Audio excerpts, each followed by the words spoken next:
America ने रूस पर वार्ता के लिए गंभीर न होने का आरोप लगाया है। अमेरिकी विदेश मंत्री एंटनी ब्लिंकन ने आरोप लगाया है कि रूस के राष्ट्रपति पुतिन कूटनीति के बारे में गंभीर नहीं दिखाई दे रहे हैं, जबकि अंतर्राष्ट्रीय स्तर पर कई प्रयास हुए हैं। उनकी ओर से आज तक कोई संकेत भी नहीं देखा गया है, जबकि अमेरिकी कूटनीतिक रूप से युद्ध समाप्त करने का समर्थन कर रहा है और कहा कि पुतिन की यूक्रेन पर शिकायतें एक बहाना थी।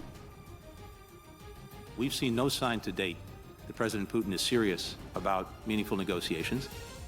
इस बीच रूस ने यूक्रेन पर अब तक का सबसे घातक हमला करने का दावा करके सबके होश उड़ा दिए। रूस के रक्षा विभाग ने एक वीडियो जारी कर यह बताया कि उसने एक रात में यूक्रेन का नक्शा बदल दिया और यूक्रेन पर इतने बम बरसाए कि गिनना मुश्किल हो गया। एक बार जो तोपें गरजी वो फिर रुकी ही नहीं।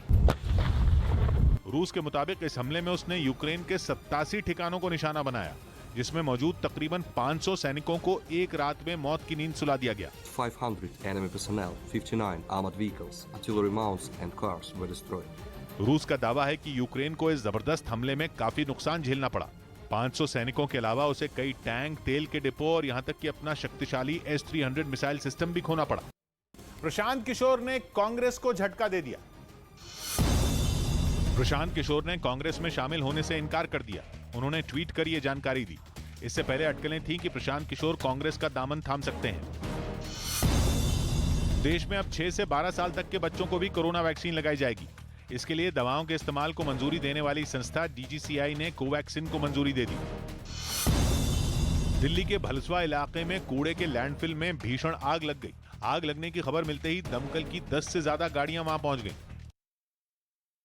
उधर रूस में एक महिला पत्रकार को हिरासत में ले लिया गया। दावा किया गया कि उसने मारियोपोल में किए रूस के हमले से जुड़ी एक फेक न्यूज फैलाई, तो वहीं यूक्रेन के आरोप हैं कि रूस ने उसे सच दिखाने की सजा दी और मारियोपोल में रूस के फैलाए आतंक को टीवी पर दिखाने का खमियाजा मारिया पोनोमरेंको को इस तरह भुगतना पड़ा।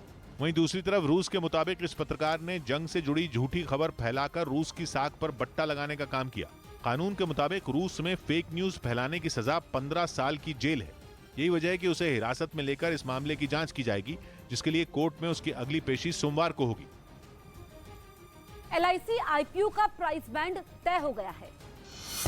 LIC ने अपने 21,000 करोड़ रुपए के IPO का प्राइस बैंड 902 रुपए से 949 रुपए तय किया। एक लॉट में कम से कम खरीदने होंगे 15 शेयर। बीजेपी सांसद किरोड़ी लाल मीणा का आरोप, राजस्थान में RAS भर्ती में बड़ा घोटाला।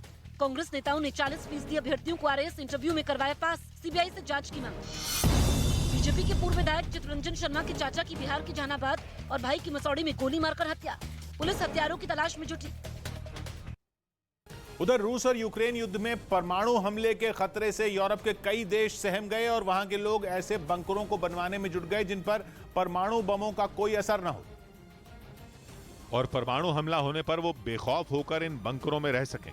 यही वजह रही कि यूरोप के कई देशों में अचानक बंकरों की डिमांड बढ़ गई और इससे जुड़ी कंपनियों की चांदी हो गई, क्योंकि रूस और यूक्रेन युद्ध के बीच परमाणु हमले के खतरे से वहां के कई लोग इस कदर डर गए कि उन्हें ऐसा लगने लगा कि किसी भी दिन रूस परमाणु हमला कर सकता है। इसलिए बड़ी बड़ी इमारतों के पार्किंग एरिया में कंक्रीट की मजबूत ढलाई की जा रही है, ताकि वक्त आने पर इसका इस्तेमाल बंकर की तरह किया जा सके। इतना ही नहीं, परमाणु हमले का डर कई देशों में इस तरह दहशत मचा रहा है कि लोगों की जान बचाने के लिए वहां की सरकारें अंडरग्राउंड बंकर बनवाने के लिए इससे जुड़ी कंपनियों से संपर्क कर रही हैं और पुराने बंकरों की मरम्मत करने का आदेश दे दिया गया है। और जिन देशों